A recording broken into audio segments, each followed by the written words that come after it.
Hi there BookTube, it's Eleanor here and it's time for a book haul. They've stacked up recently for various reasons. I've been to a book convention where I bought quite a lot of books. I treated myself to some books for payday. I've been treated to some books by the lovely Janet. I was sent books by publishers, books came in book boxes, they just go, and there's just so many books. There's so many books, so let's go. And the first one is The Bookish Life of Nina Hill by Abby Waxman. This just sounds like a really fun contemporary read. It's about a girl called Nina. She's quite happy. She's got the perfect job in a bookshop. She is part of a trivia team. She really doesn't need anything else. She's got her cats and she's quite happy with her life. She's quite happy with her books and her job and this sort of trivia team that she's on. But the father she never knew dies, and she finds out she has loads of siblings that she didn't know about, and they live near her, so she needs to come out of her comfort zone and get to know them. Also, she starts to discover that her trivia nemesis might be more than she expected, possibly some romance. I just think this sounds like a really wonderful contemporary read. Next book is one I picked up at the recommendation of someone that I work with. We did recent training on attachment training, and during that training we talked about the brain and how the brain function changes and the brain in young people, and the teacher that was giving us this training recommended this particular book. It's called Inventing Ourselves: The Secret Life of the Teenage Brain by Sarah Jane Blakemore. It was Science Book Prize 2018 winner, which sounds interesting.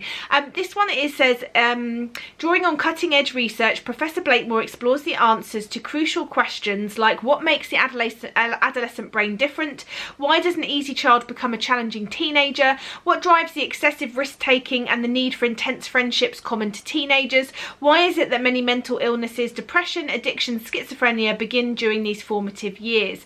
And I'm just really interested, I'm fascinated by the brain. I think this is something that I'd be really interested in finding out more about. Okay, moving on to some lighter books. This one is a BookTube maybe buy it one. I can't really pinpoint one particular BookTuber who's made me want to get this. It's like a collective experience, and that is Red, White and Royal Blue by Casey McQuiston. Everyone and their dog has read this. I don't really feel like I need to say much about it. It's the President of the United States' son and the actual Prince of England who have this sort of love-hate relationship. I just think it's like a male-male romance. It's meant to be amazing. I'm gonna give it a go. The next one is I Hold Your Heart by Karen Gregory. This one is a YA story involving a romance that is turns toxic. I think this involves controlling romance when care becomes more to control, and we're going to explore this from the point of view of the girl in the relationship. The lovely Janet sent me 4 books for I'm very spoilt for our sort of monthly sending each other books. They're all very different, which is exciting. Sweet Filthy Boy by Christina Lauren. This has been on my wish list for a while. I have a hit and miss with Christina Lauren. Sometimes I love their books, sometimes I don't, but I've heard that this one might be more up my street. This is a romance. I think it's about the series, because this is a series, I think, is following these girls that go and have these one night stands in Vegas together for their graduation, and this particular one is following Mia Holland, who has this one night stand with a French man, and then makes this decision to go to France for the summer just to sort of have this summer fling, and who knows, it sounds like a romp. This next one, I'm not sure if I had on my wish list or she just thinks I'll like it. Maybe I did. It's Love, Lies and Spies by Cindy Anstey, and it just sounds really brilliant from the back. It says, in this hilarious homage to Jane Austen, a lady with a penchant for trouble finds a handsome spy much more than merely tolerable. Juliana Telford isn't your ordinary 19th century lady. She's more interested in publishing her research on ladybugs than in marriage or fashionable dresses. Spencer Northam isn't your ordinary 19th century gentleman. He's a spy for the War Office on his first mission. But when Spencer's assignment involves keeping an eye on the lovely Juliana and her friends, their plans for a season without romance are unapologetically foiled. I just think it sounds so much fun. The next one is purely down to Leanne. I'll link Leanne's channel down below because I love her channel. She's just about to start an Etsy store, which I'm really excited about. She just is truly a wonderful, funny, brilliant, warm human being. And I saw this on her channel and I was a bit dubious because she really loved the first one, and then I don't think she likes the rest in the series quite as much, but I'm going to give them a go because I loved this author's books when I was younger. And this is called Stillhouse Lake by Rachel Kane. I loved Rachel Kane's sort of, I think they were paranormal books, paranormal romance. Yeah, they were like the Weather Warden books. I really loved those, and this is a thriller. It's about a Midwestern housewife with 2 children, but then this sort of car accident that happens by chance reveals that her husband is a serial killer. This sounds very, very scary, but really good. The next book was another treat again, so the last 2 were from Janet, and this one is Magic Bitter, Magic Sweet by Charlie N. Holmberg. And I have another book by this author on my shelf, which I haven't read yet, but this one just sounds really good. It says, Mare is a baker with an extraordinary gift. She can infuse her treats with emotions and abilities, which are then passed on to those who eat them. She doesn't know why she can do this and remembers nothing of who she is or where she came from. When marauders raid her town, Mare is captured and sold to the eccentric Alamas, who enslaves her and demands that she produce sinister confections, including a witch's gingerbread cottage, a living cookie boy, and size-altering cakes. During her captivity, Mare is visited by File, a ghost being who is reluctant to reveal his connection to her. The more often they meet, the more her memories return, and she begins to piece together who and what she really is, as well as past mistakes that yield cosmic consequences. I just think this sounds really good. The next book was very kindly sent to me by the publishers, and it is See All the Stars by Kit Frick. This is said to be a psychological contemporary thriller. It's about, from what I can gather, I think it's going to be set over the past and the present, so over 2 different timelines. And in the past we have these 4 friends who are really close. I think there's 4 girls, and then something has happened. There's been a party over the summer, maybe something's happened and they are torn apart, and either no longer friends or some sort of thing, tragedy has happened. And then the present is when we're following our main character, who I think is called Ellery, who goes back to school for her senior year, and she is alone. She's not part of this group anymore. I don't know much more than that, but I just think it sounds fascinating and scary, and I like a good YA thriller. That's about my level. Can't go much deeper than that because I get too scared. This one again is a bit of a thriller, and it's called Heartstream by Tom Pollock. I think this sounds like it's going to be quite thrilling. It's about a girl called Amy, and she's a star. She uses something called Heartstream, which I think is sort of a YouTube-y idea, to broadcast every moment of her mother's illness. So it's sort of real, raw TV. And one day, on the day of her mother's funeral, she comes home to find one of her fans rigged up with explosives in her kitchen, and it's someone who's been waiting to talk to her. So I'm sure there's going to be all sorts of mysteries that become unravelled. I think this sounds really suspenseful, and I can't wait to try this one. Next is a book I picked up because I saw it on Olive's channel, and I didn't realise that this author had a new book out. I loved this author's book, The Soul of an Octopus. And this is a memoir of Cy Montgomery, told in 13 animals, and it's called How to Be a Good Creature. It's a beautiful hardback. I love the foiling on here. It's got just a general red cover, but it's got deckled edges, these lovely end papers, and it's Cy Montgomery's memoir, but told via 13 creatures. And I just think it sounds brilliant. It comes with illustrations all the way through. When Olive showed it on her channel, I knew it was one that I wanted to pick up too, so I can't wait to get to this. I loved Cy Montgomery, and I want to know more about her life. So the next book is a bit of a raunchy one. I saw it, I can't remember whose channel I saw it on now, but it just piqued my interest. It's called The Bombshell Effect by Carla Sorensen.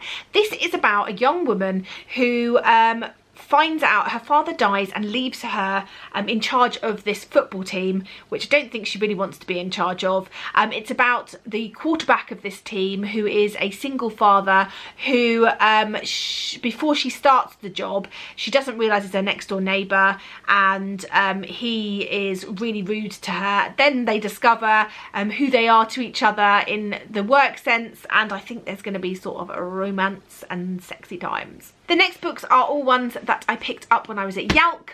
Went a bit crazy, let's be fair, but some good books. The first one is called Lily's Just Fine by Jill Stewart. Jill was on the stand when I bought this and she really kindly signed it for me, which is really cool. I think this is going to be the start of a series because it says at the top book 1 of the Galloway Girls series, and when I read the blurb I just thought this sounded like a perfect summer read. So this is about 2 people. I think it's going to be dual perspective. The girl in this book is called Lily. She's got the best life. It's all set in Scotland. She lives in the best house. She's got a great life. She loves her life. She feels like she can fix everything. And then you've got Tom, who has loads on his plate, and mainly his sister, who is dying of an incurable disease, and no one can fix that, not even Lily. I think there's going to be a romance in there, but it sounds like it's going to be a really interesting read. The next one is called If It Makes You Happy by Claire Kahn. This is about a girl. She works in this 1950s diner. She's having the best time of her life on the summer before she goes to college. She's a fat girl, so there's some really good fat representation in here, and she becomes this what is it? It's the Misty Haven's summer queen. Don't know how it happens. She's not really wanting the job, but she gets this summer queen gig, and she ends up having to go to all these different engagements, which she's sort of out of her comfort zone for. And I think this is going to be just looking about how she makes this the summer that she wants when an unexpected thing has been thrown into the mix. This next one is called The Inside of Out by Jem Marie Thorne, and I just think this sounds really interesting. It's about 2 friends, Hannah and Daisy. Hannah comes out as gay just before the start of their junior year, and Daisy decides she's going to take it upon herself to just really let that LGBT flag fly for her friend. She's going to tackle everything she can to make Hannah's life easier, and one of those is that she's going to try and rule over her school's antiquated idea of no same-sex partners at school dances.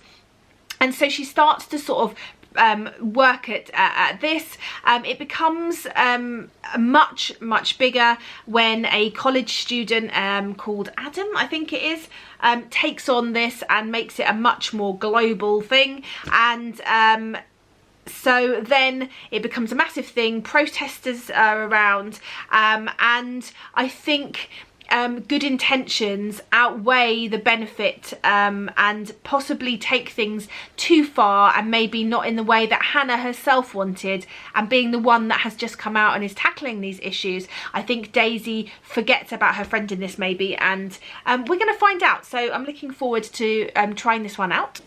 This is a beast of a book. It was very heavy carrying at home, but it was way cheaper at Yalc than I would have got it elsewhere, and I do really want to read it. And that is The Dragon Republic by R.F. Kuan. This is the sequel to The Poppy Wars, which is a book I really loved. I really enjoyed that book, and it was dark, and there is some real dark parts in it, but I really did enjoy it. This is a beast though. It's like, actually it's not that long. It's only about 650 pages long, but it's thick. Look, it's almost as big as, well, it's bigger than my head. It is really a big book, but I can't wait to step back into this world.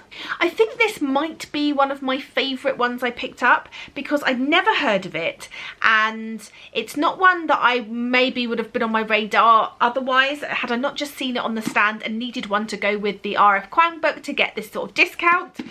It's called The Furies by Katie Lowe, and yeah, I read the inside, so I thought I'll read the inside because there was like a hardback deal on, and this was the only other hardback on the stand that I hadn't read, and this sounds brilliant. I'll read you the blurb inside because that's what drew me in. It says, 1998, a 16-year-old girl is found dead on school property, dressed in white and posed on a swing. No known cause of death. 4 girls know what happened. They kept their silence until now. So yeah, it sounds amazing. And on the back it says obsession, witchcraft and murder, and some of the blurbs say things like a spellbinding debut that examines the dark heart of friendship, obsession and revenge, a compulsive and unsettling read dripping in atmosphere and suspense.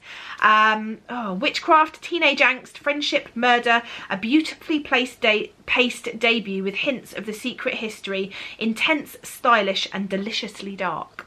Yes please. And then the last book is one that I got free on a stand. They were giving away ARCs if you bought books off the stand, so I bought some books and I got this ARC. This is called Look by Zan Romanoff, and it doesn't come out till March of next year. It says it's for fans of emergency content and We Are Okay. It says it's a story about what you present versus who you are, about real intimacy and manufactured intimacy and the blurring of that line. It's deceptively glamorous, feminist, emotionally complex, utterly compelling, queer coming-of-age novel about falling in love and taking ownership of your own self, your whole self, in the age of social media. So it's about Lulu Shapiro's 10,000 flash followers don't know about her. So these are things they don't know. That the video of her with another girl was never supposed to go public, that Owen definitely wasn't supposed to break up with her because of it, and that behind the carefully crafted selfies and scenes Lulu projects onto people's screens, her life feels like a terrible, uncertain mess. Then Lulu meets Cass.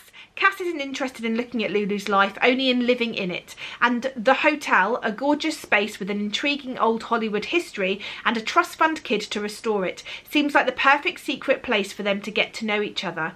But just because Lulu has stepped out of the spotlight doesn't mean it will stop following her every move. So I think this is going to sound, this sounds like it's going to be a really interesting coming of age story, and I'm really pleased that I picked it up, and I will be telling you about it before March, hopefully, of next year. So that is all the books that I got recently.